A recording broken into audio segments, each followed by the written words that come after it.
திருப்பாவை 27ஆம் பாசுரம். கோவிந்தனே, எத்தனை சந்தர்ப்பம் தந்தும் உன்னோடு கூடாமல் எதிர்த்து நிற்கும் பகைவர்களை நீ வென்று நிற்பவன்.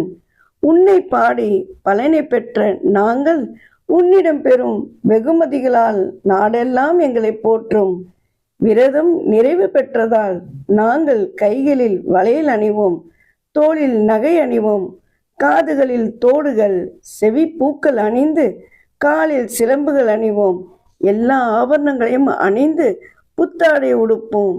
பின் பாலில் வெந்த சோற்றில் நிறைய நெய் விட்டு உண்ண எடுக்கையில் எங்கள் முழங்கையில் அந்த நெய் வடிவும். நாங்களும் அனைவரும் இப்படி மகிழ்ச்சி திளைத்திருப்போம். கோவிந்தா. ஓம் நமோ நாராயணா. கூடாரை வெல்லும் சீர் கோவிந்த,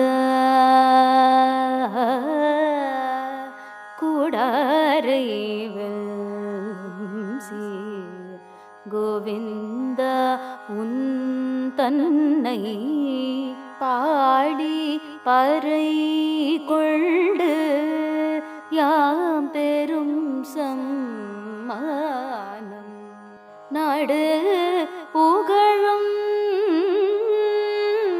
பரிசினால் நன்றாக, நாடு புகழும்